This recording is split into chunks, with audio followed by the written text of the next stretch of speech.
Kelly, and I was essentially raised in the dealership world, really. I'm the third generation. My grandpa started it in 1957, and then my dad and his brother really grew it into like a multi-franchise organization. So we have 5 new car dealerships and then 1 used car dealership. So I grew up, I think seeing like the best sides of a car dealership, like going there as a kid, going to the Christmas parties, and just really having a lot of fun in the dealership world. But I will say I had to take it from a very naive perspective when I started selling cars in 2016, because I had actually never bought a car before. I'd never seen my parents bought a car. We just always had demo vehicles, or, I had never seen the process even happen. I didn't even know I had to pay sales tax on a car. So I worked really hard at obviously learning my products, the BMWs, but I also just wanted to understand the car process a little bit better, because I had to be very competent when I was talking to people who had, bought 6 or 7 cars in their life, knew how to calculate a lease by hand. And I mean, they were basically kicking my butt. So my customers were. So I worked really hard to learn and understand the process. But then when I became a mom, dealership hours are very difficult. They're, almost impossible to do as a mother. So I took a step back from the sales side and started to work part-time on some more back-end operations type things. But I really missed like the connecting with customers and getting people excited about cars. So when the pandemic hit, I was pregnant with my daughter and I had a toddler at home as well. And I was just like reflecting on how difficult it was for these mothers and these women and these families to have to take your toddler anywhere. Like, I didn't even want to take mine to the grocery store, let alone having to take him to a car dealership and like meet a salesperson and have him call you for 90 days just so you could see that your stroller didn't even fit in the back seat. So I thought, well, what if I could just give moms like a first look? And I saw just a lot of people make just some bad purchases because, it's an SUV. Of course, it's going to work for me as my mom car. And then 2 years later, they realized that, okay, it's not big enough, or it didn't have the features they needed. It didn't have the correct car seat setup. So I definitely wanted to help prevent that, and then just save women and mothers and families some time. I don't want my tours to be like the final decision making for you, but I would hope that if you watch my tours, you could take cars on and off your list accordingly.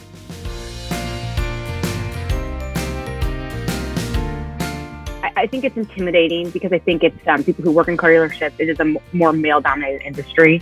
And I don't want to say I don't think women should feel scared, but I think that there are a couple of bad eggs who and there was definitely some bad eggs, 20, 30 years ago, who just kind of give like this bad perception of the car business. People always want to ask me, how can I get this man to like take me seriously? Like, how can I do this? And I'm like, we're just done, ladies. Like we're done. I have no interest in giving you lines or verbiage so like some man can treat you. Like, we're just not going to work with them. Like, we're buying 65% of the cars on the road. We'll phase them out. We don't need to work with them. So I always give people the advice just to put yourself in control and to choose your salesperson ahead of time. There's a website called DealerRater, or you can just look at Google reviews. But let's find a salesperson. On DealerRater, customers can review the individual salesperson.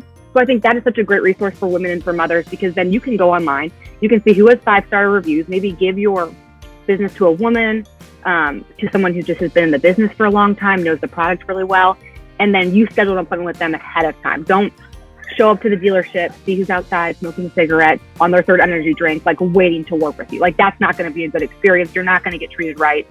I don't want to waste my time and energy teaching you how to get a man to respect you. Like, we're done. I'm done. They can learn how to do it by now.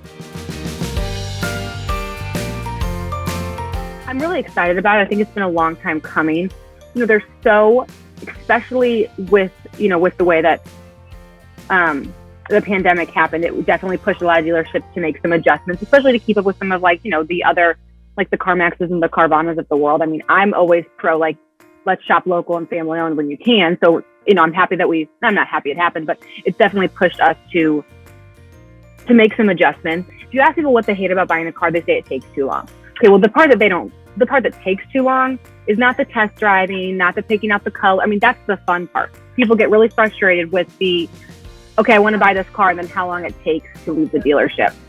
And I understand why it takes so long, but I think it can't, because I understand like the back end that goes into it. But I do think it's kind of a waste of a customer's and a family's time to have to sit there. When you buy a house, yeah, it takes 30 days. Like, you're not expected to sit there for 3 hours while the paperwork's getting ready. So I think saying, okay, yes, I'm going to buy this car, and then being able to go home, not have to worry about taking all your, especially as moms, I don't want to empty my trade out at the dealership. Oh my gosh, I am so embarrassed. I would need 7 trash cans. So like having the flexibility, like go home and do that and like empty out your trade, have the paperwork get sent to you, and then just be able to do like that seamless transition, I think it's such a time saver for family. I think the car business is really going to change. I think a lot of people are going to single family cars because, we do have so many people who are now transitioning to a full-time work from home. I mean, I think that leasing is a huge increase. And, if I was to lease a Honda Odyssey because I care about the latest technology and safety features, so I lease a Honda Odyssey, I know I want to lease the next Honda Odyssey. I probably don't need to go in the back into the dealership and worry about test driving and picking one out and dealing with a salesperson.